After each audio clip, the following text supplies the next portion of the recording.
outset, I thank Almighty and my parents for this wonderful day. I express my gratitude to ITP Media Group, Mr. Xavier, Mr. Naveen, who has been after me for a long time. I am thankful to you for this wonderful opportunity. I know very well this is a maiden attempt from your group, from the logistics point of view. I am very happy big players like you are coming into this and making it more professional, and that is more important for the future. As Mr. Srivastava told while he was talking, such kind of media groups have to be neutral and ensuring the kind of sensitivity at which you have started now should go on and benefit the trade. All the best and best wishes for your venture. Dear friends, of course I have now almost 4 decades of experience in logistics. From a very humble beginning with about 20,000 rupees with 5 people, over a period of time I have to build this group in all the spheres of logistics. It is quite tough. I had seen the most conventional period, medieval period, and also coming into the most advanced period of logistics. I am very happy to see the complete transformation. When we are talking about India is growing as the fastest growing economy in the world. Now we have already occupied the 5th place, and estimates say that in 2020 we could get into the 3rd place above Germany and Japan. Are we fully geared up for this? This is the big question we have. What is more important is that we have maintained over a decade the GDP level at 5.5%. But at the same time, are we getting professional in terms of organizing the fragmented industry into a consolidated industry? Yes, a lot of steps are being taken into this account, and that is the reason why after the pandemic I could see the emergence of importance of logistic industry in India. That's where everybody is talking about the logistics cost. When the world average is around 8 to 9%, India is averaging 14%. Is not good because we are not becoming globally competitive. That is one of the reasons why that our Prime Minister has gone into a lot of schemes in the last at least 4 years. A lot of things are happening in the logistic industry. I am very happy about it. But then a parent asked his boy, how much you have scored? The boy replied, I have scored 40 marks. It's very low. But then he tried to explain to his parents, in the last exam I got 20 marks, whereas now I have got 40 marks, so there is 100% growth. And he also quoted saying that my friend who got 85 marks, now he has got only 95 marks, and his growth is only around 11%. And India, when we are talking about our growth, already we have got a big gap in terms of developing our country to taking to that level. So when you are talking about the percentage of achievements, we have to be very careful from what level we are gone to this level. These are all relative terms. Have we corrected our grassroots levels? That is more important to have the correct estimates of all type of percentages in this country. And what is more challenging today, that we have to look into the most critical areas. When I say the first challenge has been our logistic model mix. In 2020 statistics clearly says that the rail freight contributes only 18%, whereas road transport still occupies 71% of the freight, which means we are constantly paying 50% excess logistics cost. In such a case, they have been trying to have a proper mix of railway and road. Unless we develop more and more corridors and railway freight, which could give more than 50% relief in terms of costings. So the right product mix, the logistics mix could be, it has to be 20-25% of road transport, and it has to be around 50% of railway transport. Another 20-25% we have to get into the waterways. And that is why recently the government has started giving a lot of importance to the coastal shipping and waterways, because it is eco-friendly and we have to switch on to the green mode of transportation because of the global requirements. So naturally, as on today, we have the biggest challenge of, if you are talking about reduction in the logistics cost, we need to now focus our attention on this logistics model mix, wherein the government already on the move to correct this, and we have to really take steps on that. This is very, very important. And another thing which I have seen is the supply chain warehousing development in India. There has been a tremendous improvement. A lot of investments are happening in the real estate, creating logistics parks.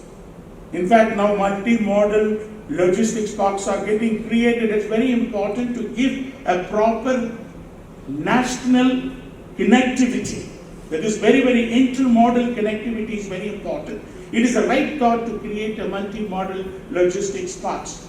But at the same time, when we are talking about the warehousing, are we prepared to pay the kind of quality warehousing which we are creating? That is why it is said, if a Taj Mahal, if the Taj Mahal quality has to be maintained, if Shah Jahan had given a quotation and invited 3 courts, and if he has gone for the lowest court, what would have been the quality of the Taj Mahal? Or our customers are willing to pay the kind of quality which we are trying to give in our warehousing sector? Because we need to adopt technology, we have to upgrade our technology, we have to innovate the technology in order to give the prompt deliveries and proper deliveries to our customers. So the biggest challenge today for all of us logistic players is the end users, because they are still, many of them looking at the concept of go down, not the concept of warehousing. If you are really looking at this concept, then we need to have a quality warehousing wherein our customers are willing to pay. And apart from that, we have to create a lot of cold storage warehouses, particularly agri-based economy. We have a need to avoid the wastages in the agri products. So everywhere the cold storage warehouses have to be created. And we are one of the pioneers in free trade zone. And still there are many bottlenecks in operating the free trade zone, because one part is with the Commerce Ministry, the other part is with the Finance Ministry. I have already given my representations how the synergy can be brought in free trade zone warehousing. That is very, very, very important. And as on today, one-stop solution is going to be very important for our customers. As you have seen in our presentation, we have been over a period of time creating one-stop solution, because that is very important to give a seamless shopping experience to our customers. That is where we could reduce the logistics cost. So what is important is that let us get into the all-inclusive services to the customers from our logistics service. And more importantly, now we have to switch over to e-vehicles. When we have more e-vehicles, then we are switching over to the greener mode of transportation, which is very important for the future, even for the global requirement. And the next part, important part, is the skill development. Education itself is infrastructure. Education infrastructure is very, very important, and we have to create more skilled professionals in logistics. In fact, I have been on the job the last 5-6 years to structure the quality education of logistics. I created the syllabus from the job opportunities, thereby creating more subjects on logistics and adding humanities like financial management and marketing, making it a kind of a holistic educational, logistic education that will produce the skilled professionals in logistics. That is going to be an important infrastructure. One side, yes, we need to correct our infrastructure, which the government is on. The second area which we need to concentrate is to structure our logistic education. That is why for the first time I'm trying to promote logistics university, and my vision is to create it like an IIT in India with an engineering background, because logistics now is a wide subject. It starts from the floor level of the factory. You require engineering knowledge, you require management knowledge, you need a human behavioral science in order to make it, because it's a people's industry. So what is more, unless we have strong people force to run this logistic industry, how are we going to reduce? We need people, tech people, we need skilled people, and only then a lot of innovations can take place. Only with the innovations, probably we can talk about reduction in the overall logistics cost of our country. Yes, my friend was mentioning about various schemes are now coming in. Gati Sakti scheme, wherein they talk about a comprehensive database combining all the ministries to ensure that the data is available and the decision making is fast. Almost, it's a very good move. Almost 16 ministries have been combined in terms of the database. And they are trying to do something. This is what I used to tell a decade before in all my speeches. This country has to have a separate, independent department for logistics, which has been created now. I have even advocated we have to create a logistic ministry, because infrastructure and logistics is coming in almost 16 ministries. Unless we combine all this and have a comprehensive database, we will not be in a position to have a proper database to make the right decisions. I think our Prime Minister and the government is on the right move through the Gati scheme. That is why they have created this United Logistics Interface Platform, ULIP, which is an excellent program. It has to take off very well if we have to have complete efficiency over the data. And another important thing, the National Logistic Policy, which has come in, which is again coordination of all the logistics provided in India in order to ensure proper connectivity is given, particularly the last mile connectivity is properly ensured to our customers. This logistics policy has got very good aspects to develop for the speedy and faster delivery of the cargo. And this is now getting implemented, means I'm very happy about it. And there are other schemes have come in, as you all know, that Sagarmala, wherein along the coastal line to build the modern and efficient ports, which is going to be the best solution for the coastal shipping if at all. You know, today it is said you have to spend about more than ₹1 for a road transport, more than 50 paise you have to spend for the railway transport, whereas you have to spend about 30 paise for about coastal shipping, that is waterways transportation, which means so much importance we have to give this waterways, and the right move is the Sagarmala, and Bharatmala is also there to give entire India proper road connectivity. The best aspect which is happening is to have a synergy between highways department, state department and rural departments in order to best utilize in optimum utilization of the road connectivity, which is a very important aspect for our country. To conclude, I have to tell my friends, of course, everybody is talking about this costings, and as I rightly said, we need to have the right mix, we need to improve on the technology on the side of the supply chain, and enough quality support has to be given. And all over India, these free trade zone concepts have to be improved. More and more air freight stations have to be opened up in order to decongest the airport. and to above all to reach our customers to their industry. For example, now Anantapura have put up a yard and everything. Now the norms have to be reconsidered. See, there are certain norms to create an infrastructure. In India was created sometime back, 10 acres, 20 acres, 15 acres. Now we should concentrate on small areas, deep into the industrial areas where the clutches of industries are there. So wherein we could even create the railway sidings. In Anandapura, I am trying to manage, with the limited, the space is limited, it is costly. But with the kind of the latest equipment you have, you could always have more number of containers stored and operational efficiency is there. So I have been advocating to our ministries, concerned ministries, that reduce such a space, allow more players to come in. When you have more players, it's not a cutthroat competition, it is a kind of a quality improvement all over the world. If you look at China, it is happening, it has happened. That is why, the industrial cultures have their own reaching point with ICDs and CFSs. So what we need to do today is to consider the infrastructural limits, ensure more players to come, and thereby go near the industries and ensure the logistic cost is brought down. See, you all know about the musical chair.